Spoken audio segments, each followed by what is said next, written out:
Sa ating muling pagbabalik sa isang legend na manggagamot sa Davao City na si Madam Virgie, ano nga ba ang natuklasan niya sa aking kaibigan na minsan kong nagiging katuwang sa pagbablog?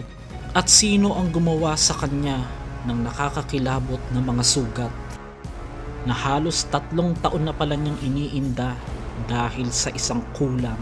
Subaybayan natin ito sa ikalawang episode.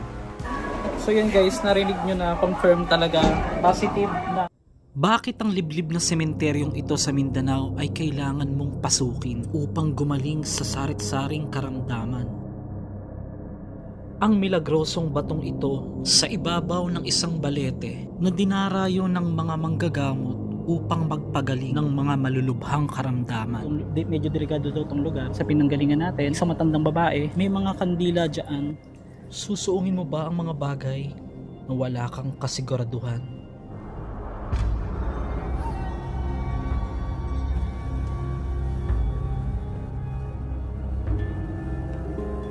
Dito, sa gilid ng nitso, ang madalas daw marinig ni tatay tuwing hating gabi. Ay oo nga, may hukay, lete, at nakakapangilabot yung aking nai-record agad-agad. Para siyang tunog ng isang plauta o flute. Para din siyang kawayan na hinihipan. Puno, gumagawa ng masama yan. So ito mga master, binalikan natin siya ng umaga para makita yung pinaka-itsura ng sementeryo. Tapos ito yung mga pinuntahan natin kagabi. Yan, makikita nyo dyan sa pinalipad kong drone. Ito pala, ngayon ko lang nalaman na yung mga nagkakasakit na sinasabi nilang nagpupunta dyan sa may bato na yan, dyan din pala ginagamot. At dinadayo daw pala yan ng mga albularyo. Tsaka namang gagamot. Katunayan, kasama natin tong isang local dito. At doon niya ikikwento sa atin yung ibang mga kababalaghan na nangyayari. Malapit na lang dito eh. Ito yung pinuntahan ko kagabi guys. Pumunta ka dito kagabi? Oo. Totoo yung sinasabi nila, may mga foreigner na naghukay daw dyan, mga Korean daw. Oh.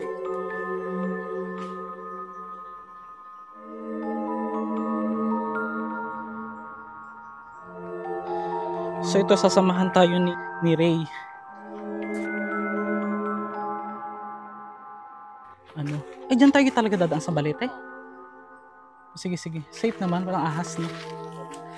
Ito mga master yung balete na pinasok ko kagabi. Ngayon aakitin natin, meron daw dyan butas na tubig na doon daw kinukuha ng mga ibang manggagamot yung ginagamit nilang pampagaling. Pero dito magpapasintabi muna tayo. Mag-pray muna bago tayo pumasok. So ito, yan, ito yung malaking butas. Teka lang. Ito ba yung pinuntahan ko kagabi? Hindi ito yung dinaanan ko dun sa kabila. May daanan din dito, may daanan din. Ah, okay. Sige, go. Tara. Dito tayo, diba?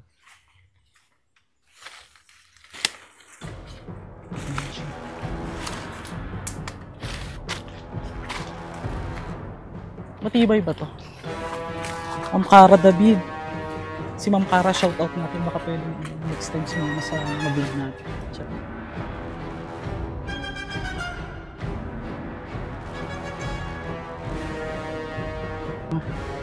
So ito, pansinin nyo mga master, ito yung napakalaking balete. Lang po. Ngayon, daan taon na raw ito. At umaakit pa rito yung mga manggagamot. Sige, akit ka na. Hihingal ako. Ayusin ko lang yung aking camera. Oh my gosh. Yan siya guys.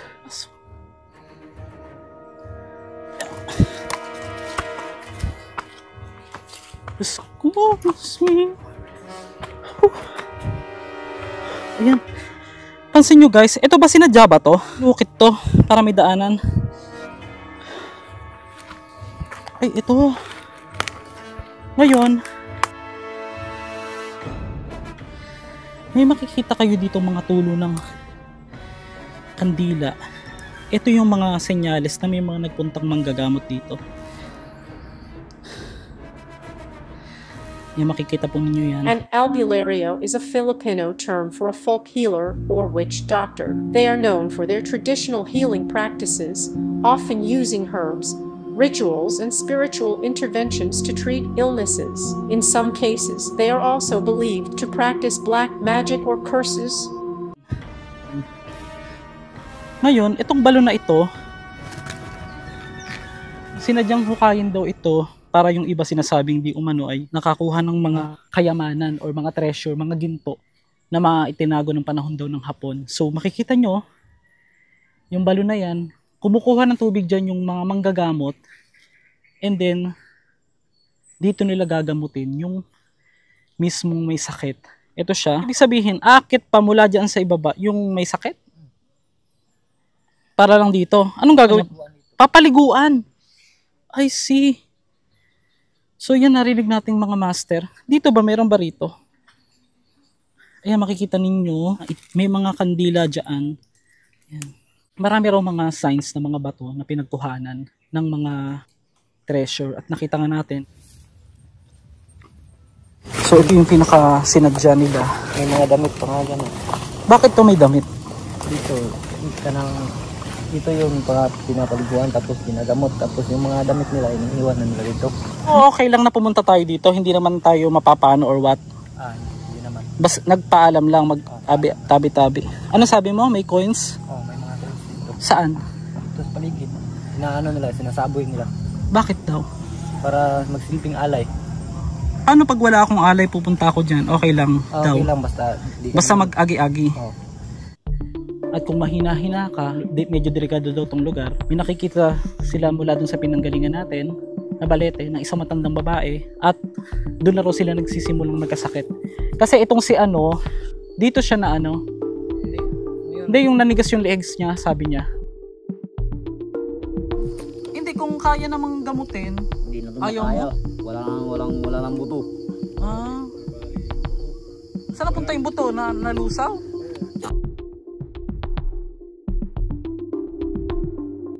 So guys, narinig nyo si Ray, sabi niya, itong mismong tubig na ito na ginagamit ng mga manggagamot at mga maalbularyo, inaakit pa nila ito kasama yung kanilang ginagamot mula dyan sa balete at dinadala dito. Anong klase mga sakit? Pwede yung mga kinulam, ganun.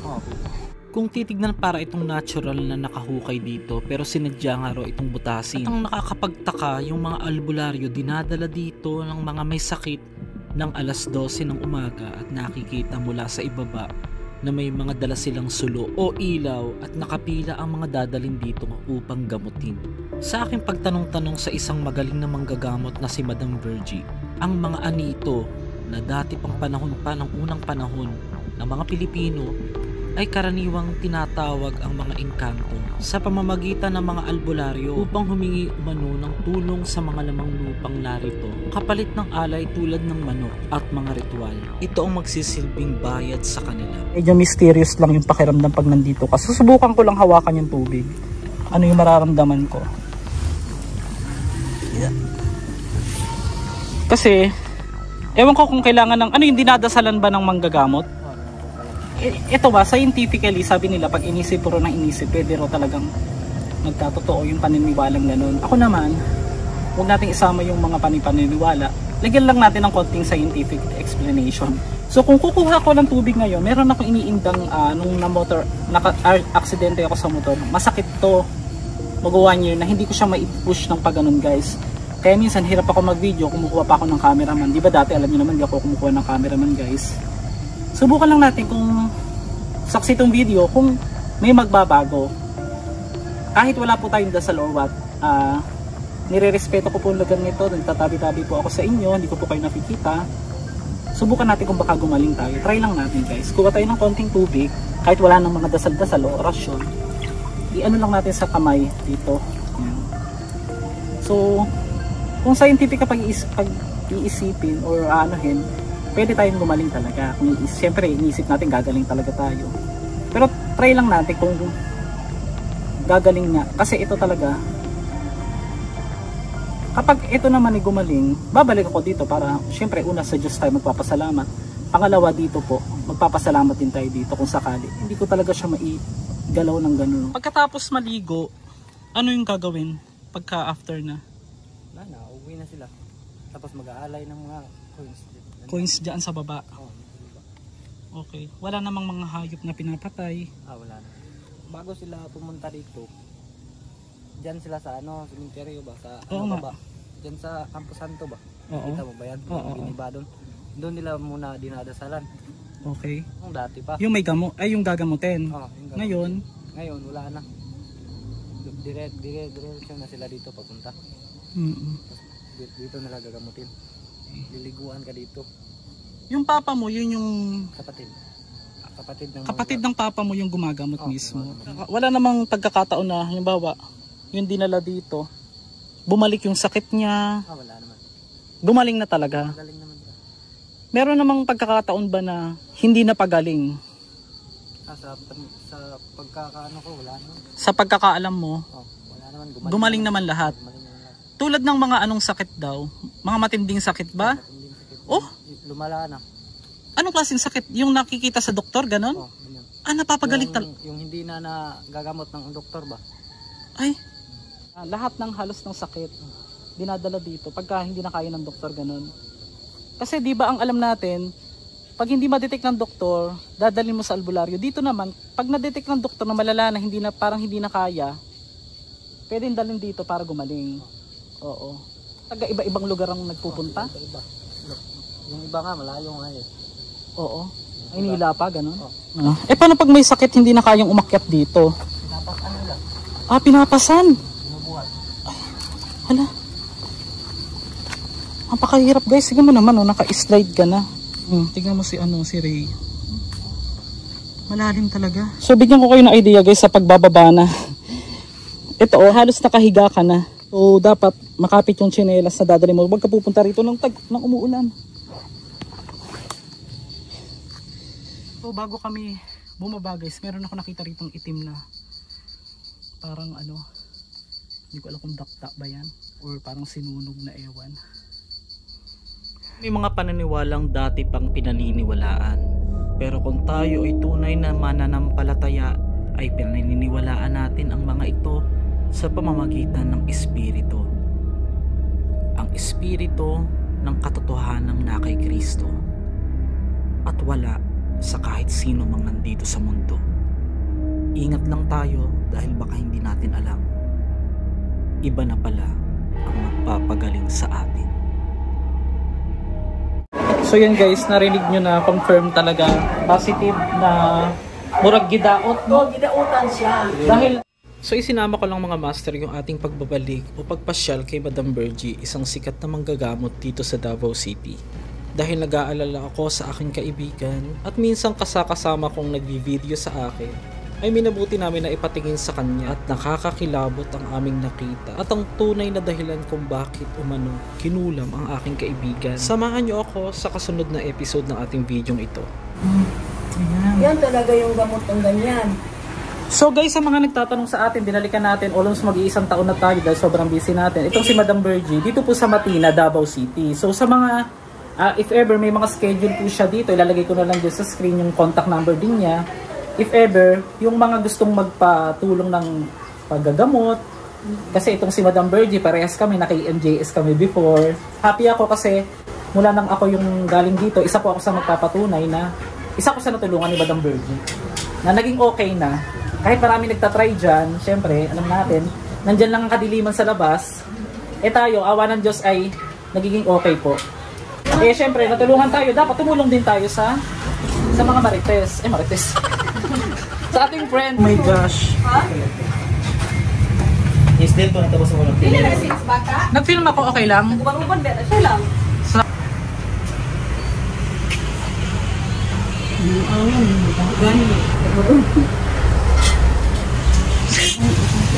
Oh my gosh. Tangtangi guman. Kasi, kung ano yan, manubo siya. Manubo na siya. Manapila. Hala.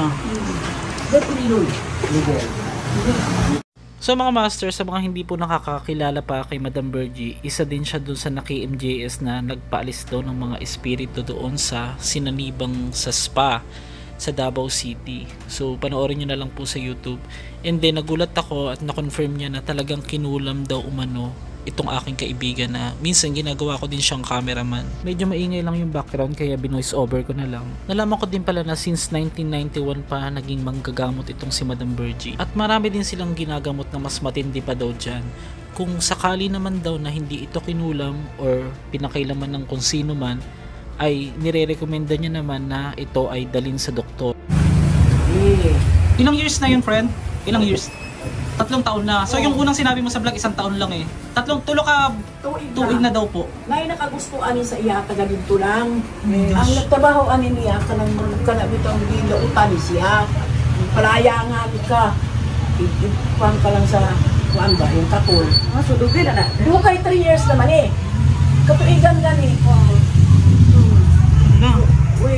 Dahil sa unang sinabi niya sa atin 1 taon lang daw, pero 3 taon na pala ito talagang iniinda ng aking kaibigan, na tuwing gabi ay kumakati at halos dumadami yung kanyang mga sugat na parang bulutong.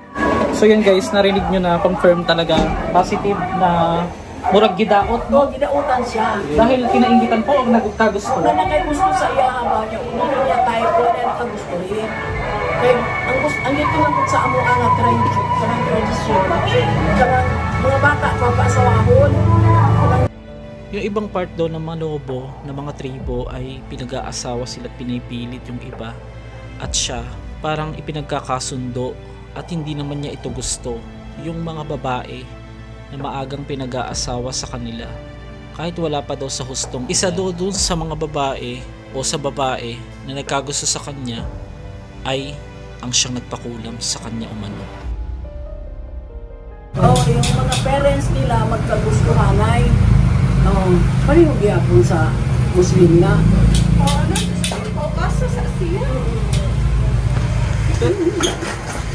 Parang namula bakla. Nangangati ka ngayon. Balo naman sa Oh my gosh, kinikilabutan ako. Ayan na nagre-react yung katawan niya guys. Namumula. Oo. Hala. Pag kuanan sa Grabe gamot, kinikilabutan bakla. isulod kay isulod. Diba? Ana Ayun, ang sa namamati siya. baana, iara. Paasok ka ba? Pausok ka daw, friend. Sige. Oh my gosh. Tingin na lang para. Ayan, yan. Sige. Nagkatul siya. Oh, lumalabas. Kuama, nakabati na Alam, siya. first time ko itong nakaasaksi ka ron ng live ng ganyan ba? Di ba na ang pamantay na kayo dito? Makati, friend. Sige, relax ka lang. Oh. Oo nga eh.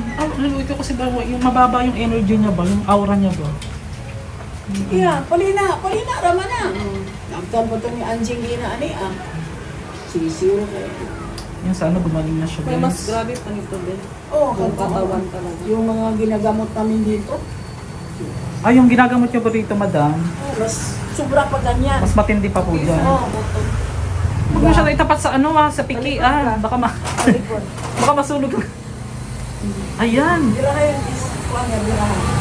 So anong tawag po dyan sa pampausok na yan? Yung ano? Palina. Ito yung palina. May mga herbs po yan, madam? Oo. Hindi pwede wala yan.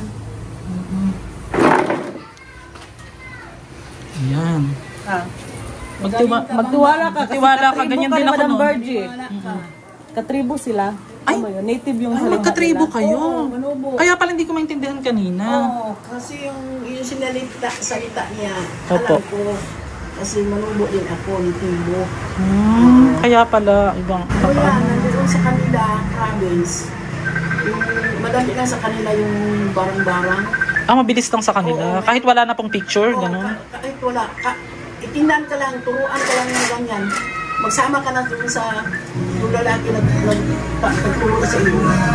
Pero, Ito. ano po ba sa tingin niyo yung dahilan kung bakit daw po ba siya kinulam? Ha? Ano po yung nakita niyo dahilan kung bakit daw po siya gidaot? May babae na nakagusto sa kanya.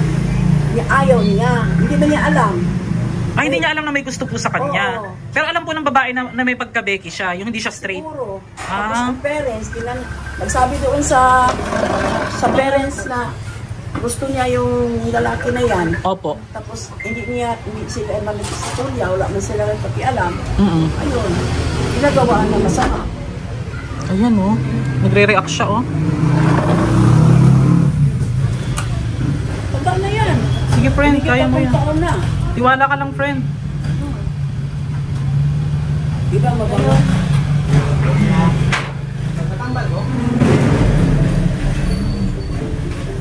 Ay, nag-ano siya, masakit? Kahit tutubig. Mas matindi ba din yung ginamot niya before? Tino pa. Ano na-feel mo ngayon, friend? Kung sa'yo na-feel mo ka ron? Okay ka lang? Pero ikaw, friend, sa tingin, meron bang parang feeling mo nagkagusto sa'yo or ano?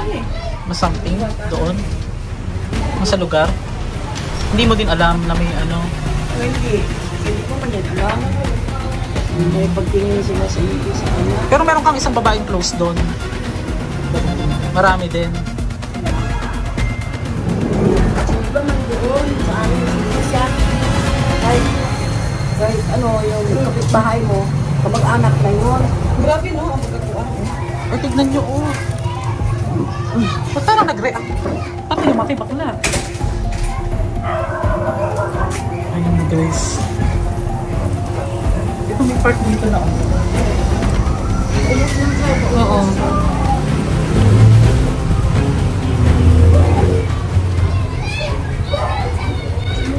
Kasi si Madam Birdie, sasabihin niya naman yan kung hindi naman sakit na ano yan, di ba? Yung parang out of ano. Mas nabili ko yung ginagamot namin yung ganyan. Ano na yung sabi na? Nagkaulang, ganap yung mag-happy anak sa imo dyan. Bugay na na sa inyo na. 4 months na sakla. Kung sila-feel mo ka ron? Nagnakarang na yung mukha. Ha? Iba na yung mukha niya ba? Hindi katulad doon Oo. na. Napamati mo ka ron, anong naramdaman mo? Okay naman? May nagbago? May nagbago? Naa? Kaya lang hindi daw po kasi babae yung gusto niya, Madam Birdie eh. Ano? Eh ano, ikaw na sumagot.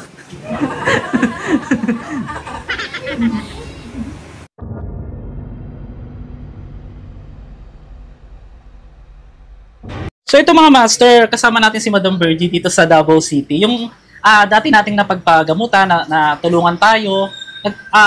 Nagpapasalamat din po ako sa mga kamaster natin, mga subscriber natin na nagpunta din dito sa kanila sa Davao City. Pwede niyo pong batiin, Madam Birdie, yung ating mga taga-subaybay. Oh, hi! Musta kayo? Salamat! Magpa-follow up lang po sana ako, Madam Birdie. Yung sa akin po kasi ngayon, ipinakita ko na yung mukha nung ano, nagtugma po kasi talaga yung dating umano sa akin, Oo. yung dati kong kaibigan. Ano po ba yung ngayon po ba kinagawan pa po ba niya ako ng Masama. o sinusubukan niya pa po ba? Kasi tinakot niya po ako, ngayong May daw po, pupunta raw po ng Siquijor, magtutulong-tulong daw po, maraming mga Ay, hindi din magawa. mangkukulam, magtutulong-tulong daw po sa akin, para raw po ako ay tapusin. Tapusin, hindi ini magawa. Hindi man siya lang may kapangyarihan. Iba-iba yung kapangyarihan niya. Pero ngayon po ba sa tingin niyo ginagawa? Wala na, tigilan ka na. Natigilan na. Tigilan ka na. Tapos ano po yung masasabi niyo, mapapayo niyo sa mga tao na parang imbis na manggamot na lang, ang ginawa, sumapi na sa kadiliman. Parang imbis na manggamot, ang ginagawa po, ginagamit nila yung panggagamot nila para manloko ng tao, tapos mangkulam. Ayun. Ano po yung masasabi niyo? Yung mga ibang masama, lalo na sa kulam, lalo na yung mangluloko. Oh. Kaya doon sila magkapera. Ano po yung mapapayo niyo, maaano niyo sa kanila? Dapat tigilan na nila yun. Kaya wala naman mawala, mapala nila dyan. Oh, hindi sila takot sa karma. Takot sila sa karma. Hindi may ngayon, bukas, ganyan. Kunti-kunti lang yan, darating sa kanila. Tao lang yan eh. Kaya ang buhay natin, wala tayong papuntahan, mawala man tayo lahat.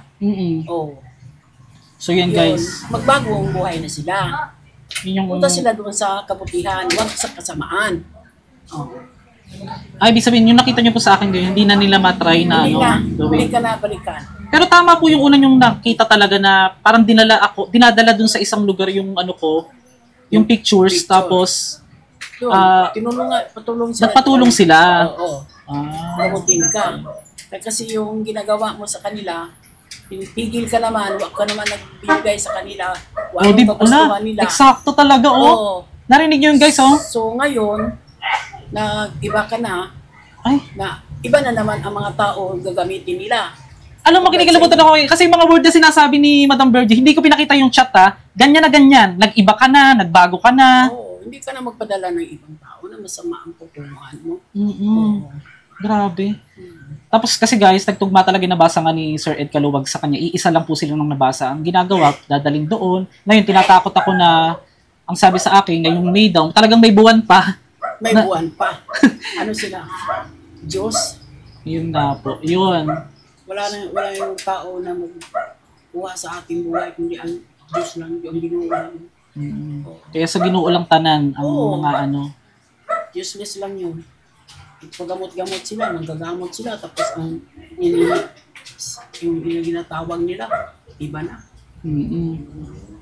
So, ano po ba, kailangan po ba pagpupunta dito yung mga subscriber natin, umaga lang po ba kayo available? Or? Yung yung sa isang linggo, Opo. tatlo ako magdaya, Lunes, Webes, Sabado. Pupunta sila dito Martes o Biyernes na lang. Martes at saka Oo, Biyernes. nandito ako sa bahay. Okay. So yun guys, yung mga, lalagay ko na lang po yung location dyan sa Card screen. reading ako Biyernes, Martes. Ang card reading po Biyernes. O Martes. Martes, oo. So meron, bukod po dun sa mga binibigay ninyong ano, may mga pangontra, ano pa po yung sinasabi ng iba, yung ano, Oh, yung mga habak-habak. habak-habak. Oh, yun. Yun sila, araw na yan, doon sila humingi sa akin. Kaya nandito man ako. Pero ibang araw, nandun ako sa daya. Oh, so yun guys, muli nagpapasalamat tayo sa mga sumusuporta din sa atin, tsaka sa mga walang sawa dyan na mga kaibigan natin na laging nanonood sa ating YouTube channel, tsaka sa mga nagtiwala din po kay Madam Virgie, tsaka ako personal, inuulit ko po yung pagpapasalamat una sa Panginoon, tapos naging tuloy si Madam Virgie Instrumento lang. na nagamot po tayo at yung sa awa ng Diyos na natapos yung ating wala na tayong problemang ganun. So yun po, maraming salamat po ulit, Madam Virgie. Maraming salamat sa inyo, mga Yan. followers. Yan, kung gusto nyo guys i-follow nyo din yung YouTube channel din ni Madam Virgie, mapanood nyo yung mga ginagawa niya, pati sa Reels, may tiyak pa, sa Reels, at saka sa Facebook page niya, ilalagay na lang natin yan sa screen. Kasi nung nakaraan, may nagpunta daw dito na mga subscriber. Oo. Nagpunta rito guys. So, mga nagtatanong, located po ito sa Davao City at Barangay. San Antonio Village, Batina, Davao City. Oo. Pwede nyong i-park yung ano nyo dito sa harap nila, sa bahay meron nila. parkingan. Yung pag hindi naman kakasya, pwede dun sa court, no? Oo. Ayun. So, tanong nyo lang po yung bahay ni Madam Virgie. Kilala po siya dito, guys.